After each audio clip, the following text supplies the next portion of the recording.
Hello, everyone, and welcome to Molehill Mountain episode 156. Andrew Eisen here, all by myself because Zachary is moving. Plus, Google Hangouts is no more!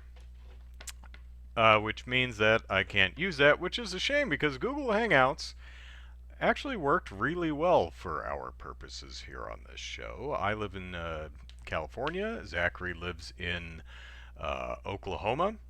And Google Hangouts automated bringing our individual cameras together and switching back and forth between the two feeds.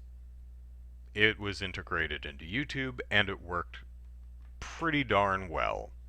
But it is gone now. And Google and YouTube did not replace it with anything analogous, which is a shame.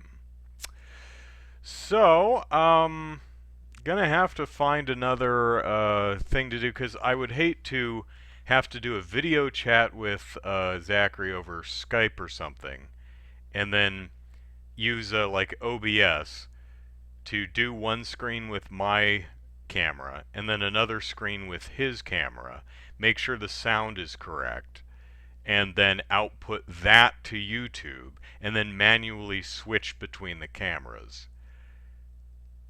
That's probably not going to work. I'll forget to switch the cameras. Occasionally on this show I've like locked the camera to one view because I was showing something off and I didn't want Zachary's oohs and ahs to switch the camera, so I lock it to my camera, and then the next 30 minutes of the podcast is stuck on that view because I forgot to unlock it. So, gonna be looking for some solution that has automatic camera switching. So, hello everyone, and welcome to the podcast. Hope you've had a lovely week. Um, let's see, what's in the news? So, last week I did a debut review for The Boys, and I have since seen all 8 episodes. Fairly short show, although each episode is like an hour long rather than 42 minutes, as some of these multi-episode shows tend to be. It's not made for television, so it doesn't need 18 minutes for commercials. Uh, Wah says, now that's a face I want to stare at on a Saturday evening. Yeah, sorry, I need a haircut too, but at least I no longer have a black eye. Um, so I've since seen the entirety of The Boys, and I thought it was pretty entertaining. Um, I've not read the source material, so I have no idea what was done different. But The Boys continues a trend that I don't like. A trend I have seen with She-Ra and the Princesses of Power, Season 2, and Black Lightning, Season 1. And that trend is not really having an ending to your season. Because Season 1 of Black Lightning, Season 2 of She-Ra and the Princesses of Power, and Season 1 of The Boys, just, they don't end. They stop. If you've seen Battle Angel, or what do they call it? Alita Battle Angel, the theatrical movie, that movie doesn't really end so much as it just stops. And so it is with The Boys and She-Ra and Black Lightning. They're not satisfying ends to the season. And I'm not suggesting that you can't have a cliffhanger or you can't have open threads that lead into the next season, but it should both seasons of The Tick on Amazon, while there were open story threads that bled into from season 1 to season 2 and season 2 to nothing because it got canceled, each season felt like its own thing. The Boys, She-Ra, Battle Angel, Alita Battle Angel, Black Lightning, they just stop. And my suggestion, and I make this suggestion because it's something that annoys me, is always end your story.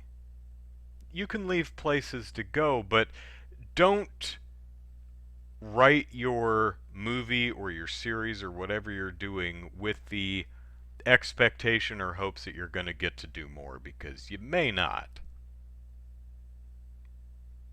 So, luckily, it's disappointing that there's no season 3 of The Tick, but it's a much easier pill to swallow because season 2 ended. It had a conclusion. It wrapped up, and you feel sated. If Black Lightning or She-Ra or The Boys ended on season 1, season 2, season 1 respectively, it would be, if there's not a sequel to Alita Battle Angel, it's going to be more than disappointing. It's going to be utterly frustrating because the stories didn't resolve. They just stopped. Luckily, season 3 of She-Ra came out, or premiered Friday, I believe. So that's something I would very much like to watch because I've been enjoying the She-Ra show. It's pretty good. It still feels like I don't know about season 3, or as I'm wont to call it, the second half of season 2. Um, season 1 and season 2 of She-Ra had the same problem in my estimation, and that is, if, for those of you who don't know She-Ra, there's the good guys, there's the bad guys. The good guys live in Bright Moon. The bad guys live in the Fright Zone. And both Bright Moon and the Fright Zone exist on Etheria, which is the planet, I guess. The big problem, for me anyway, is Bright Moon especially feels like nobody lives there. Like, She-Ra and her 5 or 6 friends are like the sum total population of Bright Moon. The Horde fares a little bit better because there's a like a training regimen of recruits, the rookies. So you kind of imagine that there are upper echelons of fighters for the Horde. You see Horde soldiers walking around occasionally, but Bright Moon, no, it's just She-Ra and Glimmer and Bow and the Queen, whatever her name is, and I think Netcasta and whatever the other woman's name is, and like 2 generic guards. So there's like 8 or 9 people in all of Bright Moon, which it kind of lowers the stakes for the whole thing. We're fighting for all of Etheria! Yeah, but only you and those 5 other dudes live here. So it's a budget thing. They don't have the budget or the time to draw crowds. I get it. But even the original She-Ra show did a better job of making Etheria feel lived in. Like there were actual people. Like there were stakes. Like, because right now it kind of feels like the Horde and She-Ra and her friends are fighting over just empty tracts of land. We're going to take over this place. Great, go ahead. Nobody lives there. It's like, what's her name? The gal with the Medusa hair. I forget her name. But they go to her kingdom, and there's nobody there. They take it over. There's no one there. I think there were like 2 people who snuck out. I I think in the first season they visit and there's like 3 other people. So, but it's still a fun show. It succeeds on the strengths of its characters, and it's genuinely pretty funny and sweet, so I like it. The Boys I thought did pretty well. It's an interesting show. It does a lot right. Um, it's interesting because I find myself having a lot more to say about She-Ra than I do about The Boys. It's just kind of there. I almost don't want to say anything because it hasn't ended yet. It just stopped. So, but it's good enough to keep me watching, and I'll definitely check out season 2, so long as a season 2 is forthcoming.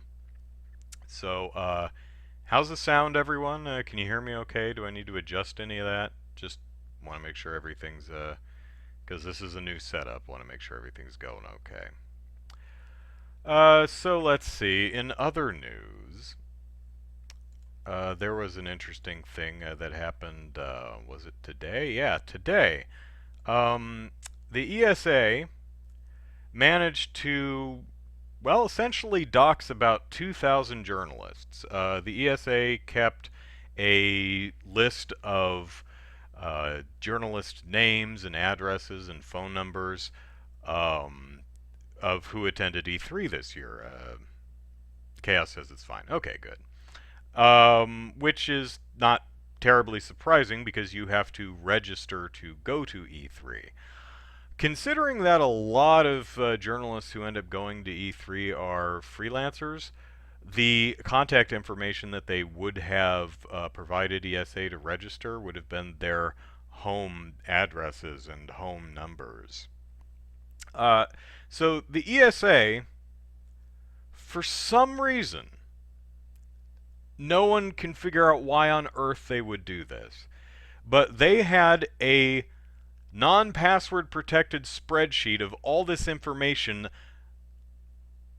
hosted on the E3 website with a link to it. It was on the let's see, it's on the helpful links page. It was the third link, and it said registered media list. And if you click on that, you'd get a spreadsheet full of everyone's contact information. Well, a journalist was contacted by some anonymous person who pointed this out, and she looked and went, "Oh, by golly gosh, that's not good." And she contacted ESA, and she contacted a bunch of journalists, and those journalists also contacted ESA, and ESA took the link off the site. And so the original journalist, she made a YouTube video pointing this out. To her credit, she didn't make a YouTube video until the ESA had taken this thing down. Unfortunately, while they'd removed the link, they didn't remove the spreadsheet. So if you had the link or knew how to, do some funny stuff, you could still get it. So that's double, triple, quadruple stupid on ESA's part. So, what does the ESA have to say for itself? In a statement to Kotaku, it said the ESA was made aware of a website vulnerability that led to the contact list of registered journalists attending E3 being made public. I'm going to stop right there because that is an outright and utter lie. Hosting a non-password protected list of all the registered journalists' contact information on a spreadsheet and linking to it in the helpful links section of your website is not a vulnerability. That's a screw up, ESA. That's on you, dumbasses. They go on to say, once notified, we immediately took steps to protect that data and shut down the site, which is no longer available. We regret this occurrence and have put measures in place to ensure it will not occur again. Except you screwed that up too, because you removed the link, but again, not the spreadsheet. So, many of the audience for this show have opined in years past that E3 is doomed and is going away. If all the journalists sue the ESA over this, this might be what tanks E3. Just wow. Uh, the journalist in question, for her part, she Kotaku asked her about the sequence of events, and she replied, "Before I even considered making a video, I went through steps to confirm it wasn't available. I had an Internet Archive search that revealed nothing, and the page had been 404'd. Obviously, it was still cached elsewhere. This I wasn't aware of until the video had already spread." So, she did do her due diligence, so, good on her for that. And shame on the ESA for screwing this up, because there's also been, pardon me, a bunch of reports of, as you would expect, journalists being harassed and threatened and prank called and all manner of completely avoidable stuff. So yeah, not the happiest story today. So in conclusion, the ESA still sucks. And as fun as E3 can be, many people have argued for years past that it's just not necessary, especially in a world of Nintendo Direct like things. I mean, Sony wasn't there. EA is kind of there, but across the street, they're not actually at the convention. So, you know, E3 is. There's a lot you like about E3. I suppose a lot of it is probably just tradition, but you know, if E3 wasn't there and ESA went away, yeah, I'm not a publisher, so I don't really care, and that's what the ESA is. It's a lobbyist for publishers, essentially. Um, Now, one would think that the interests of video game publishers would, mesh up real nicely with the interests of gamers, the people who buy the games developed by the developers who work with the publishers. But no, nope. You would think that. I would. I used to, but no, it doesn't. The ESA is not interested in you, me, or any other gamer. So, I don't have much love for the organization. Although I do find E3 fun. I mean, it's kind of like Comic Con. I personally have no use for it. I live right next to it. I'm still not going, but I kind of enjoy it anyway. So, a revamp, a change of ownership. Who knows? So, something else I'd like to talk about is Monster Hunter. Monster Hunter is a game, and it is good. You should play it. So, Monster Hunter World came out a year and a half ago. Its expansion, which is comes out in September 6th, I think. So about a month. It's getting an expansion which is somewhat analogous to the ultimate editions that we've seen in some of the previous games. Monster Hunter Tri got Monster Hunter 3 Ultimate. Monster Hunter 4 got 4 Ultimate. Generations got double X or something. Usually it's kind of like Pokemon, where you have Pokemon Red and Blue, and then you get Pokemon Yellow, which is the ultimate version of the game with has more crap in it. Capcom's going a little bit different direction with this one in that it is making a downloadable expansion rather than a new game. It's called Monster Hunter World Iceborne, which is kind of nice in ways because you don't have to play through the entire game again to get to the new content. Although typically the ultimate versions weren't base game and then new stuff. It was it was base game, new stuff, and then you know. So you'd see like in Monster Hunter 3 Ultimate, you'd be fighting new monsters like the Azeros or something like that, like in your third or fourth hunt. So they paced it out really nicely, so it wasn't just playing the same game for 50 to 70 hours until you got to the new content. So that's nice. But this is really interesting because the new Iceborne is DLC essentially. It's $40, I think.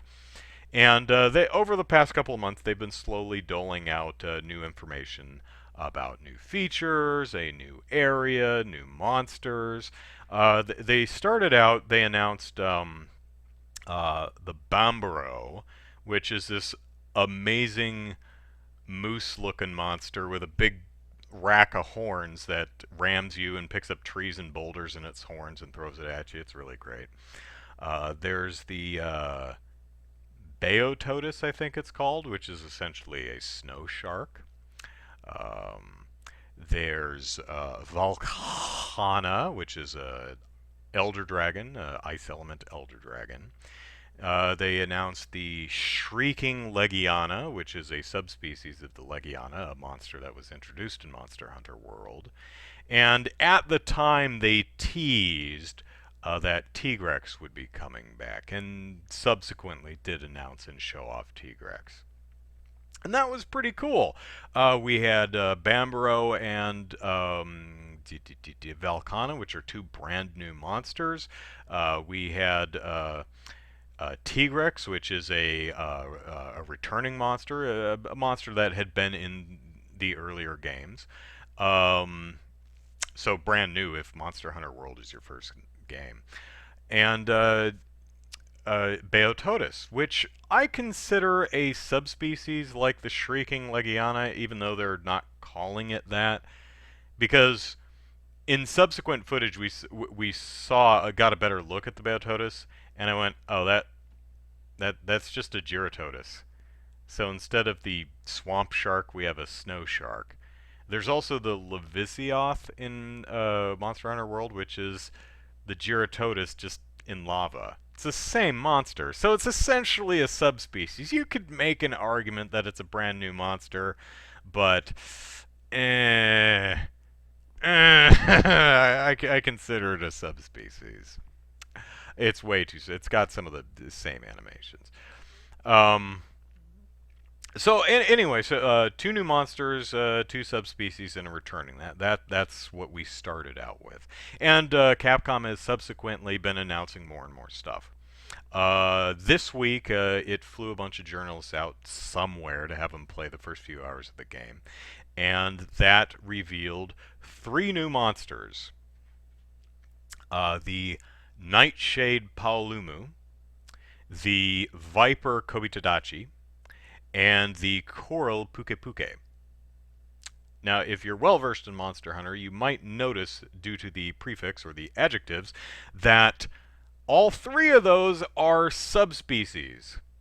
So the Paoluma, Kobitadachi, and Puke were new monsters introduced in Monster Hunter World.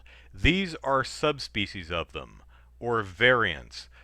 More than palette swaps. Palette swap is unfair. I mean, they are palette swaps, but they do have different behaviors and different attacks, so they're more of a remix than a palette than a sheer. It's just new colors and more health. No, it is new colors and more health, but new animations, new attacks, new tricks up its sleeve.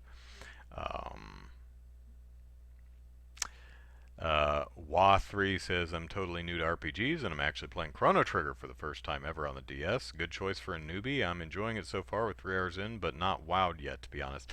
I didn't play Chrono Trigger, so I'm not sure. But it's one of the classics that everyone loves, so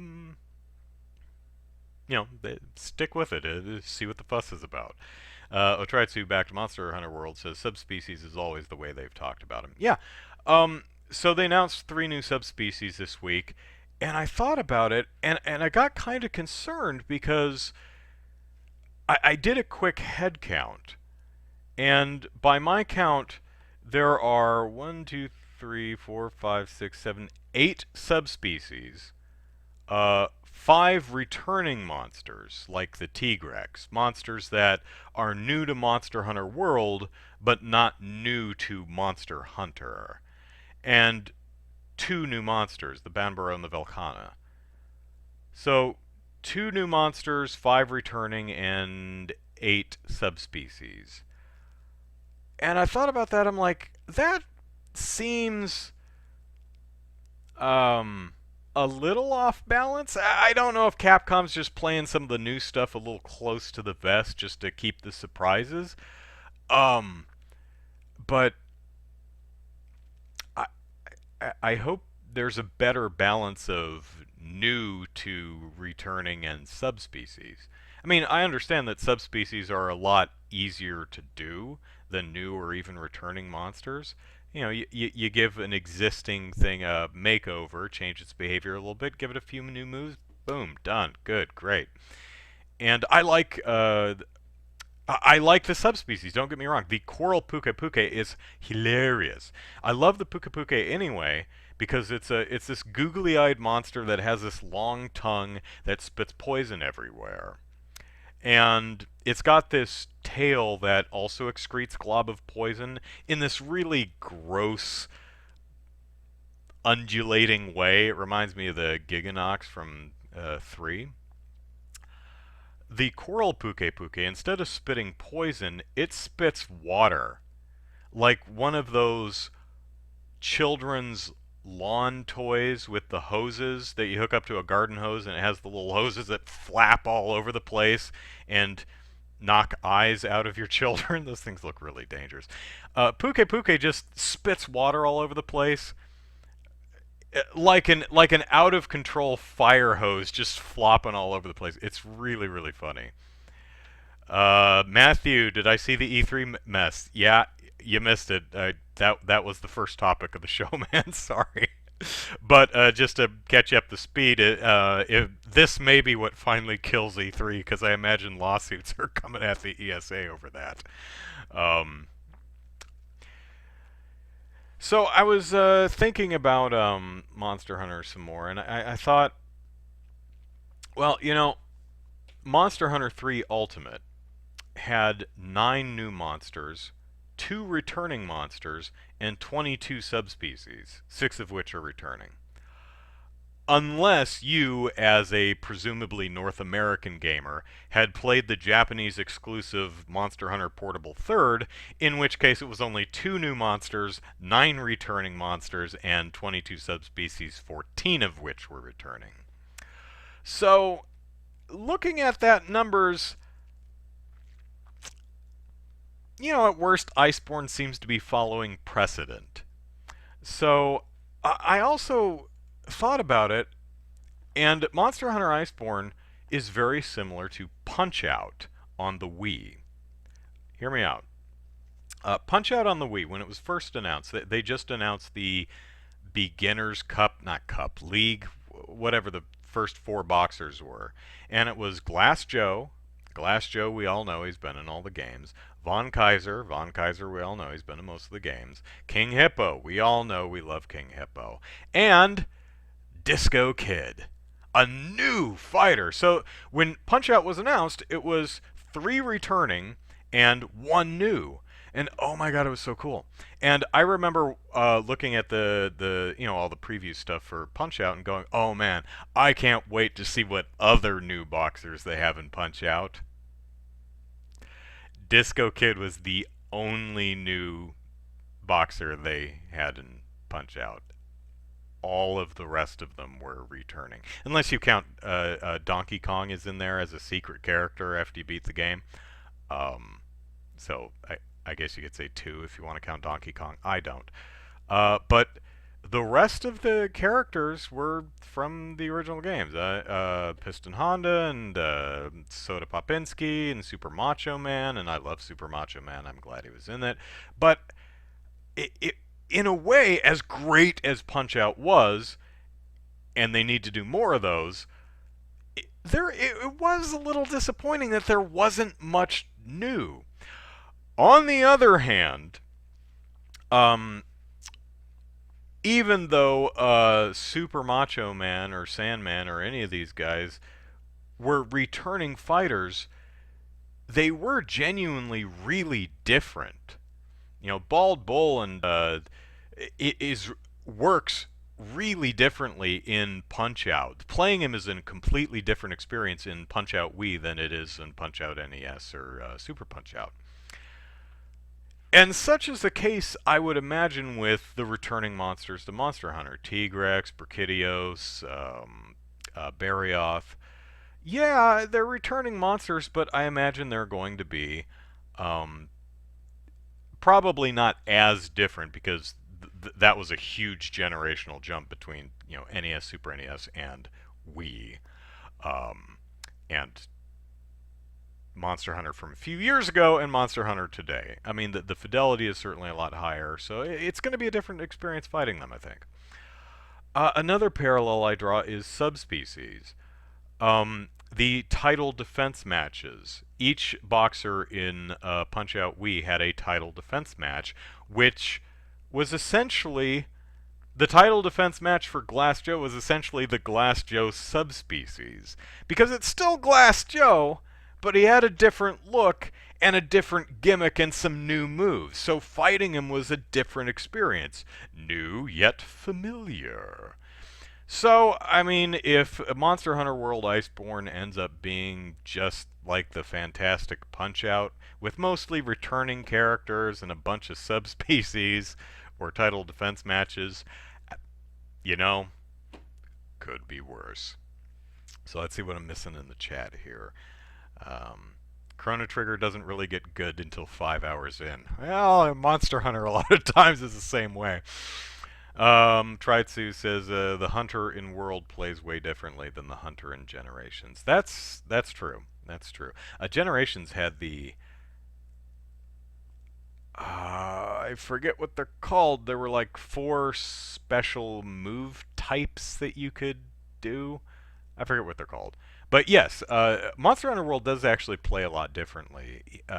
Which would be one of the reasons fighting Glavenus or Barioth will be notably different, a notably different and unique encounter than in previous games. So, like, I love the Brachydios. I love that damn monster. I think it's a lot of fun. Styles, yeah, it didn't. Was it that simple? Was it just Styles? Wow, can't remember that. I didn't play Generations or 4 because they were on the handheld, and I tried. I really did. I love Monster Hunter, but I just don't want to play it on the handheld. I, I don't wanna. That's how much I don't really care for handheld gaming. Is I won't even play Monster Hunter on it. Even Dragon Quest 9, I put down after 30 hours or so, but I did eventually put it down. Also, Dragon Quest 9 is, in my opinion, a weaker game in the series. You know, one thing I talked last week, I think, about the Witcher, the Witcher, Geralt of Riviera, or whatever his name is. They had a little crossover quest with Monster Hunter World where you play as the Witcher and you go kill a Leshen, I think it's called. Um, and I extolled the greatness of that particular quest last week, but I did forget to mention a couple things. One thing I thought was particularly cool was you play as Geralt, Jerry, guild style, adept style, aerial style, and so on. Yeah, oh, right. Yeah, okay, you're right. I was thinking, I had adept in my head, and I was like, they aren't called adepts. That was actually one of the styles. Okay. I can legally emulate it, given you legally own it to run on PC in 1080p. Um, that's true. That's true.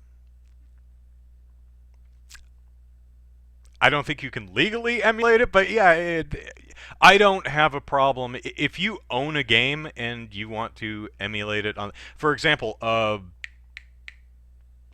it's a Ace Attorney thing. Ace Attorney Investigations 2.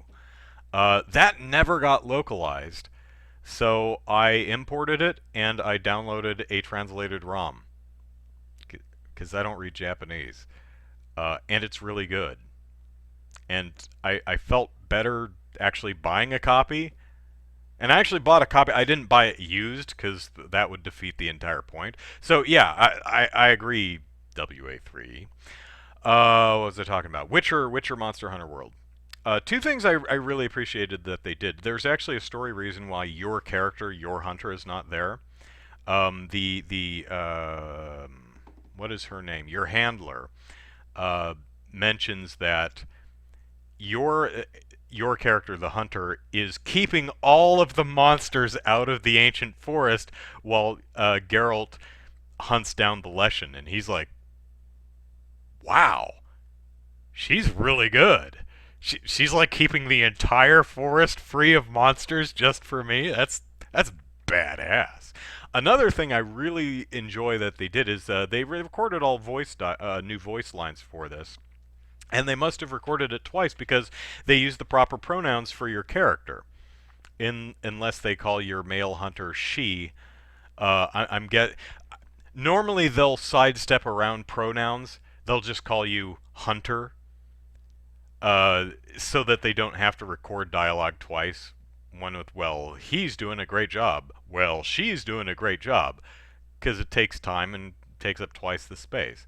The hunter's doing a great job, right? But I was particularly impressed and quite filled with joy. Like Marie Kondo, just filled with joy. That Geralt said, referred to my hunter with the feminine pronouns. Well, all the characters did. I'm like, wow, they actually took the time. Granted, there's probably only 100 voice lines in this new quest, so they could do it. But going that extra step to record the lines with both sets of pronouns, I think that was a nice touch. Good job. Your hunter, like many create a characters in a vast swath of video games, is mute. Your character does it does make huh kind of noises when he or she is swinging the great sword. And there's like, I think 40 different, 20 per gender, 40, 20 female, 20 male, something like that. Different sound packs that you can when you're creating your character. So it's like sound pack 1, ha ha yeah. Sound pack 2, ha ha yeah. So you can choose what kind of grunt sounds you want your character to have. But they didn't want to do like 40 separate recordings to have an actual actor, and I get that. But it's still kind of awkward that because they essentially make the handler the main character who speaks for you, kind of like Navi in Zelda, or Fee or any of the fairy characters in Legend of Zelda, where someone is always speaking for Link because he done talk. The handler's always speaking for you, and you're standing there like a dope. Occasionally you go, you nod or something. I always thought it would be fun. It's like, okay, I get that you can't record 20 to 40 different actors. Although I think like Xenoblade Chronicles X actually did something like that. Someone in the chat will remember. Grunts and Kiaz, yeah. Like, have the character sign, communicate in ASL or something. That would be neat, because I mean, there's that game Moss, but we rarely ever see characters like that. What if your character was hard of hearing? And that's why he or she signed all the time. And everyone just swings with ASL or whatever the Monster Hunter World Sign Language is. That would be a lot more visually interesting and would get a lot more character out of your character if she was, participating in the story rather than kind of standing off the side, occasionally nodding. I think that would be a more interesting workaround for the understandably mute lead character. And for Monster, sometimes I would say, you know what, just make an actual character. For Monster Hunter, though, and many other games, I think it's appropriate that you can create your own hunter.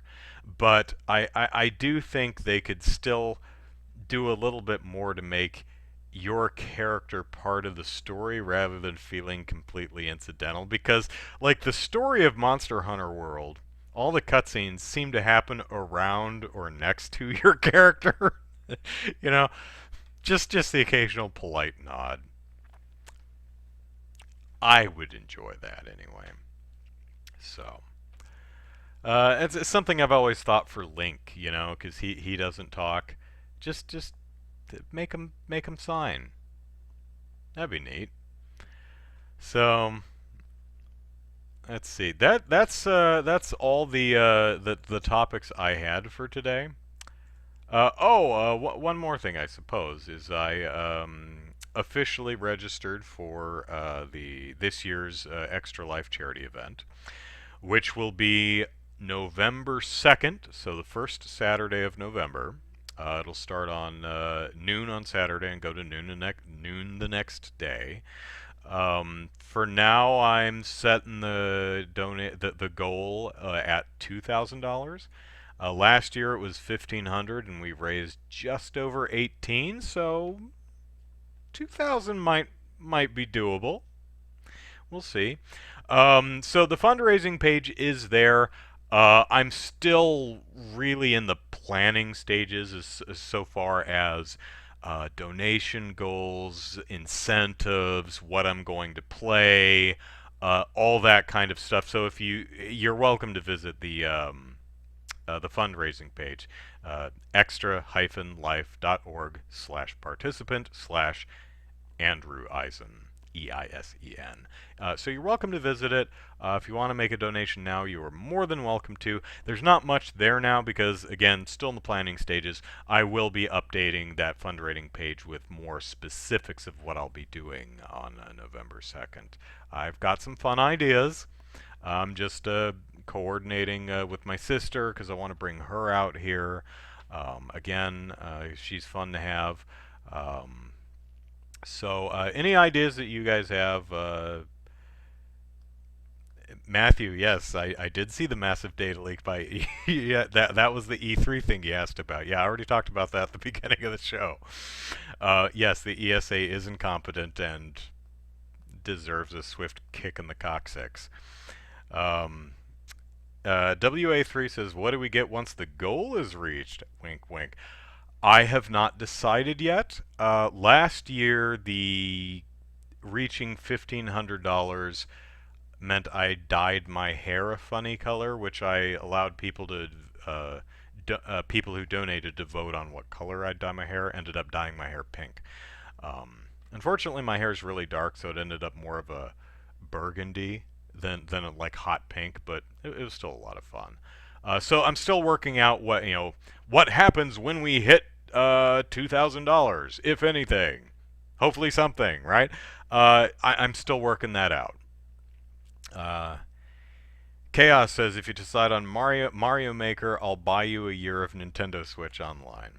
Yeah, Matthew, I'm sorry. I knew that was going to be a topic that interests you, and I hit it at the beginning, and you showed up right when I was done with it. I'm sorry, man. All right, all right.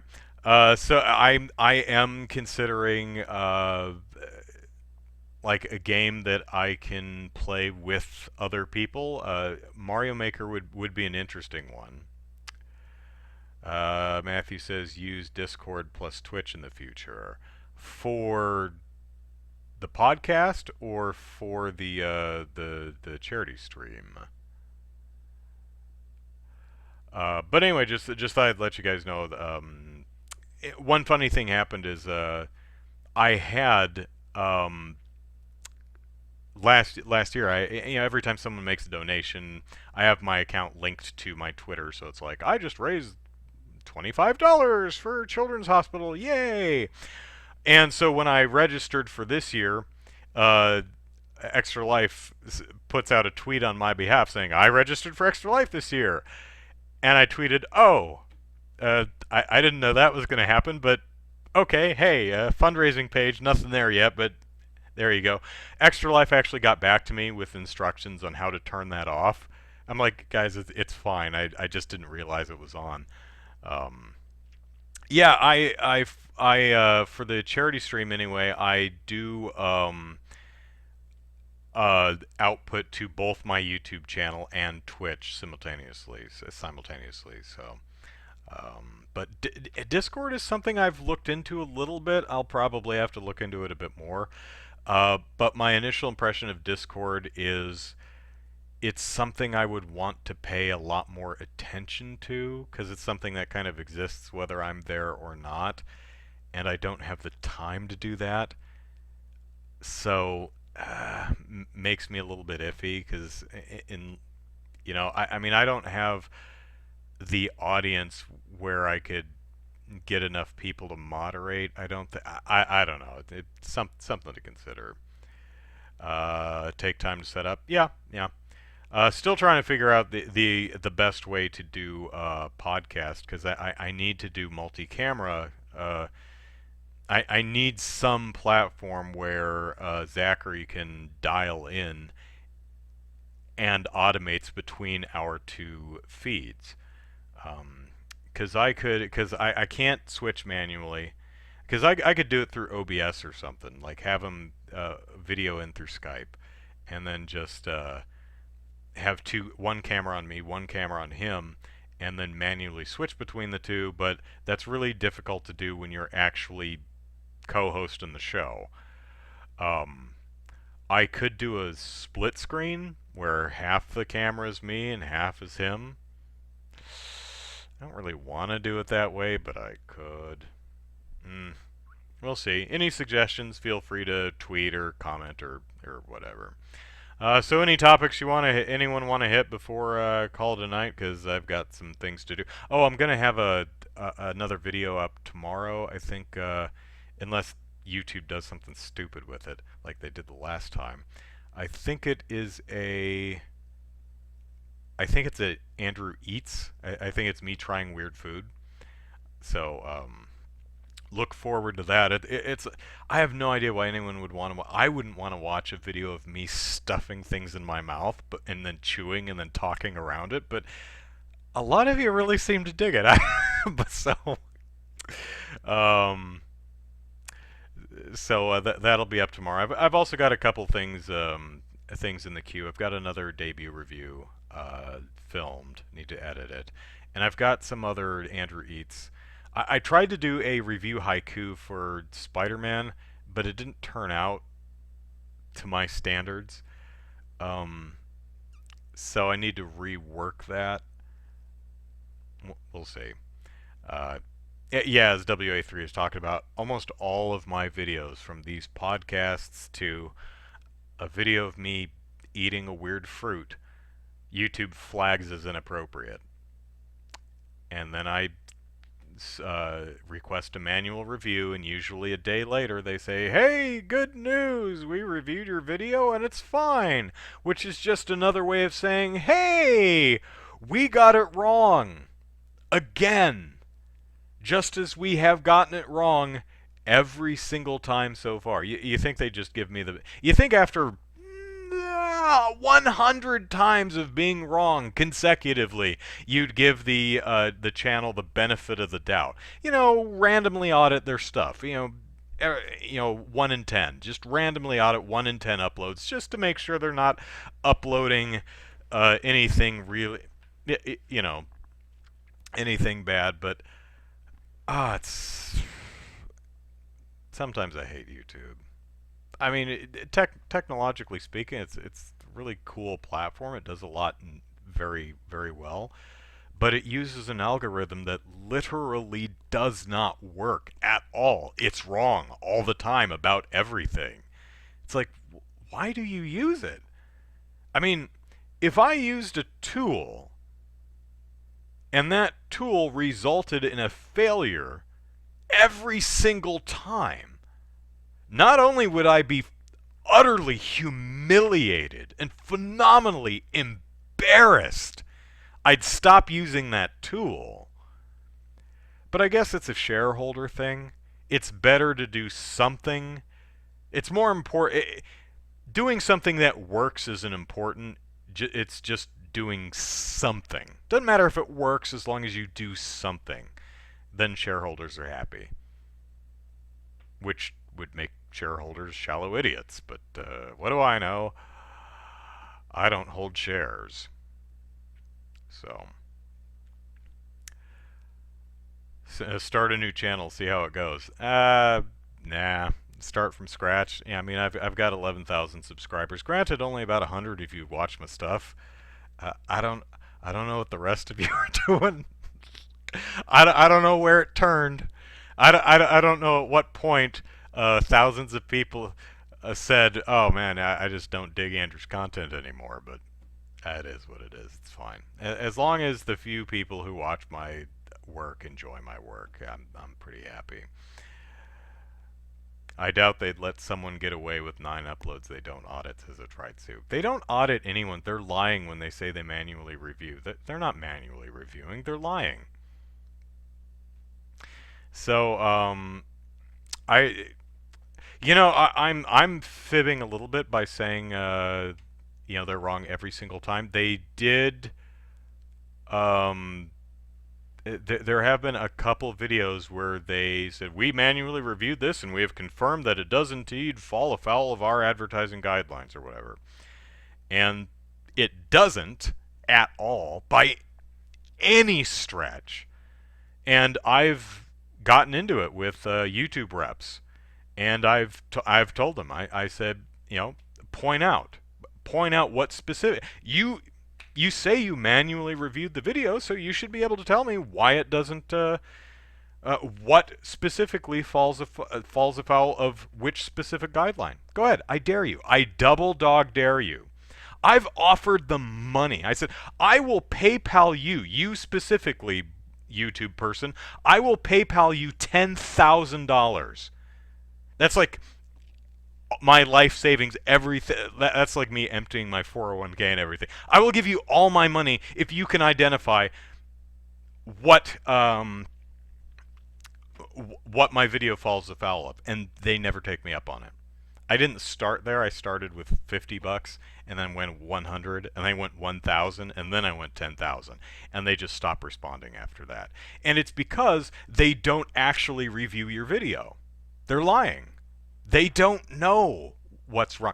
My guess, and this is super cynical, but my guess is they are embarrassed that they're wrong literally every single time. And so occasionally they just say, oh no, that one, we got that one right, just to have some semblance of face saved. It's like, oh no, that one, we got that one right. It's like, oh, really? What's wrong? Well, it falls afoul of our guidelines. Really? Which ones? These guidelines. Uh-huh. Which one? It's in there. Oh, really? What specifically? It's just the guidelines. They're full of it. So, oh, I see what you're saying. WA3. I did last year. I interviewed the what's her title? Director of Philanthropy or something, Carly Rickard, who I think moved to Michigan, but last year she was the Director of Philanthropy for Rady Children's Hospital, which is the Children's Miracle Network hospital that I raise money for the Extra Life charity event every year. So I interviewed her, and about Rady Children's Hospital and what it is and how it works and all the cool things they do, to try and explain where your money is going when you so generously donate to it.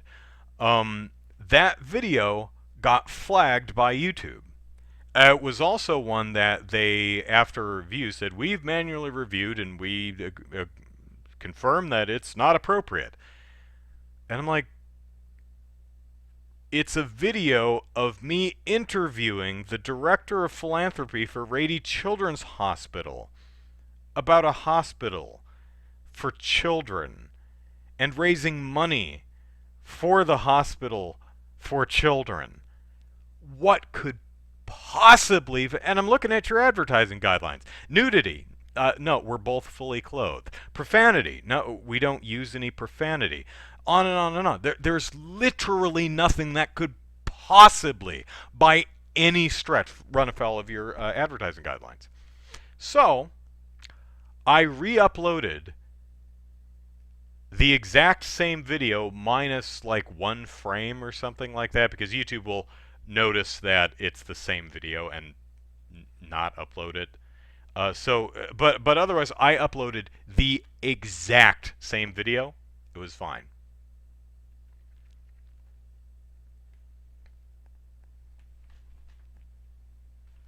So, my whole channel is flagged. Yeah, I'd have to go look, because I actually did filter for flagged videos a while ago, and there were like 30. Another interesting thing about YouTube is it will flag videos that are like 5 years old or older. because I just filtered for flagged videos. I noticed they had at some point flagged a bunch of videos that were perfectly fine to monetize for years. So I set them all to review, and if you follow me on Twitter, you probably noticed a couple of weeks ago, every single day, I was tweeting out a new, shaming YouTube on Twitter, just because they're like, oh, we've reviewed this and it's fine. We've reviewed this. There were over 30 of them, and they manually reviewed and uh, unflagged all of them.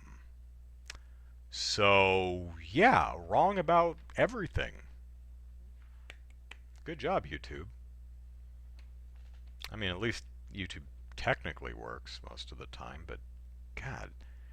And, I've said this on Twitter before too, but I would put up with this crap, this just blindfolded dart throwing for flagging videos. I would happily with a smile on my face, put up with that if YouTube would just deplatform bigotry and hatred. Get rid of that. If you did that, I'd put up with anything. It's the same thing with Twitter. Get rid of hate speech and bigotry and dangerous disinformation. Stuff that literally makes the world a worse place. Stop platforming that crap. And I'll put up with your little monetization quirks. But that ain't gonna happen.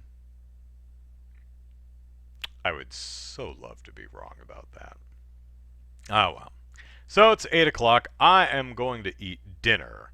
I hope you have enjoyed my musings about the ESA and Monster Hunter World and YouTube.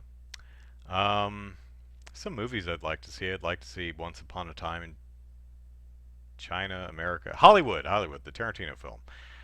Would have liked to see that alligator movie, The Crawl, I think it's called. Although maybe it should be called Swim. Although I think crawl is referring to the crawl space that the characters are trapped in. Um, Toy Story 4 I'd like to see. Um, yeah, so there's some stuff. Anyway, Andrew Eisen here. Eisen is how you spell my name. Plug it into YouTube. You'll find my channel. If you're watching this, you probably already found it. But I'll have a new Andrew Eats video up tomorrow, pending YouTube flagging it. And follow me on Twitter at Andrew Eisen, which is where I try not to be angry and profane, which is difficult for me because I'm an angry person with a filthy potty mouth. But I do try to keep it relatively clean for the most part on Twitter and just make silly jokes about bathroom urinals. Yes, it's a thing. All right, that's it for me. I look thinner now. Okay. Might be the new camera setup is squishing me. Anyway, that's it. Thank you all for hanging out with me for the hour. Hope you enjoyed the show, and I'll see you back here next week. Take care, everyone. Bye-bye.